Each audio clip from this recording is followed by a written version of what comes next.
Tuning ni ko hichi video anave thua na ngai ho zo sin bon sa vin Christ Center family akonin kain liam che kidwin he tuning ni ko hi Ichateu ho sensitive period like critical period apoi modan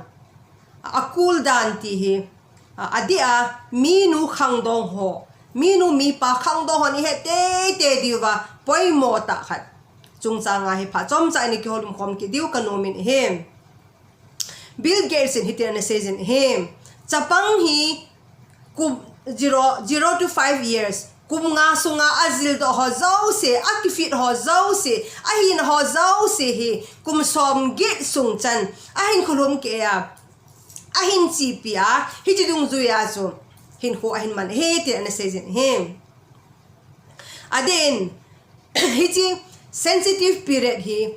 0 to 3 years alang pin ay lawa hile 0 to 5 years ka sung hi psychology son sensitive period tia ay timing of influence tia asayo hi psychology son chukile hi ipizia critical period kiti ham itia hile hichilai phana thil azil dio thil ahead dio thil amodo dio ahead do diu ho ahi na bangta ana ki hil thailova ana zil do lova ana mu do lova ahile hichi pa cho reverse ala redo body sa hi tin a saving he psychology son hichi ji hin chapang ahong pen la apara ahong pen la masada amu masat pen ai lo le azam masat pen words ai ka hepoi ai lo ahile thil amu masat pen he cho zo se cho alung thim wa alho wa he akichino wa ipiham ahead dan he tin a saving him example chahile psychologist contract Lawrence kiti bahin ducklings vatot no ho hi izat ham kha hi ahong pen la hin anu to asukhanin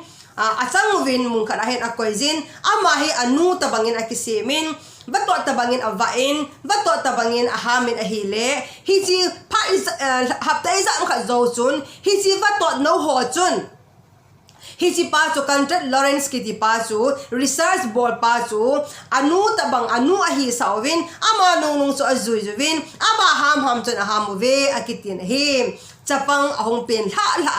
amu masat pen azil masat pen azab masat pen ho poimo dan sensitive period 0 to 3 years maximum 0 to 5 years so hi ahin him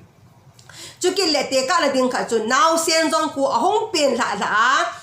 akimum amu masat pen attach body attachment anei pi masat pen ku angai dan ahi hi chi ahi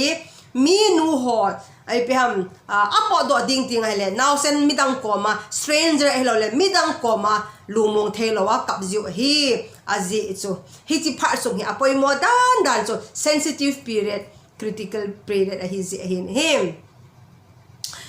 chukile adin kema jong kamu do kha chu ka chanu jis ka hi piano class annual dia ka gachi wa hin chapang kha hi kumthum le ke jong thing nai lo hi chi chapang pa chu violin akichemen athep dan chu a confident dan chu alin ta ho jiska ho ling ka chanu ho ling ho a confident sangin hi chi chapang pa kumthum le ke thing nai lo pa chu confident and violin akichemen hi chi amu do thei chu hi chi phar sunga azil ho hi chi phar sunga a head ho hi chi phar sunga amu do ho hi amu hin khuwa ain kholom ke wa impact anei the hi ti hi ki cheta ki modo en him ipiham hamle pau language langa ke hepoi action langa character ke hepoi ai lowa hile hi je sensitive period sunga hi akizil do ho zo sio amu do ho zo sio hi ahin kholum ke achi pi do hi di psychology aseo hi zin hi je zin am ho caretaker am ho bekola pong hoi poimo ma jing hi adia minu mi pati ho caring ngai lu ding dan I also ngai lu ta holi housing ding dan ai lo hele close attachment body touch ti ham na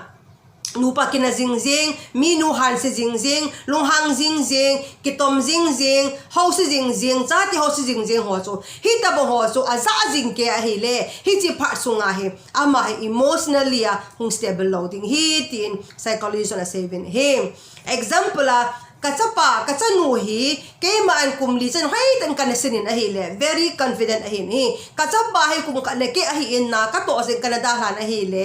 ke sangin kaumpinu angai zo in ipiham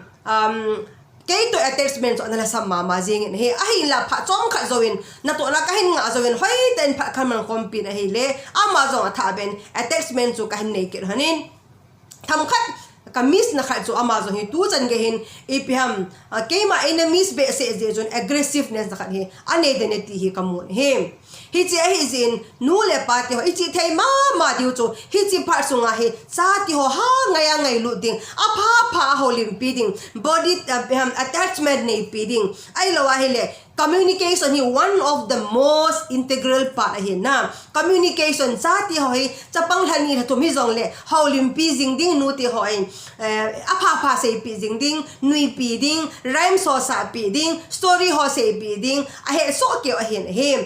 hi je chun communication hi poimo ma ba jing a hin ani na chu body language body touch elo le ipam koizing chopjing ti hoi cha te hi sensitive period sunga hi cha ti hon angai cha ping khadu chu a he jing in him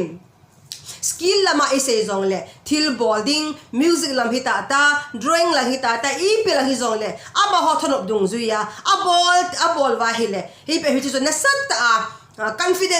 confident level jong a sang ji e tin jong a saving him his hin nu le party hot his sensitive period critical period ibis ahile sim phar ha sa dan so psychology song ase his in ke mata in zong kum som sung hi tabang chapang hola practical counseling ke poi chapang hola ka hin to sunga ka hin mu do khat hi zen nu le party na sat pan ila ova phadi man piwa I ho pi jingwa body touch I pi jingwa chati ho hi caring loving kind ti ho hi na sat a hi support I bozing di hi chi pha sung I miss lo te di hi ti pa kai mena ekati mo no hin him huti han lang ile chati ho 0 to 3 years 0 to 5 years ama sa video ma sa isay banga 0 to 8 years so miss lo bia hi in kho kha wa hele iti zong le chati ho hin midang aloi pa zong an ki pha diu nun chan khan chan lama kha gaw le ta sai mi lo ling ta hong so te di he ti hi tunin ni ko a sa ni ai say no mo din tu le ji thola ngai ha zo se pathe ni 17 pathe I bo ta hon ka ki pa amen.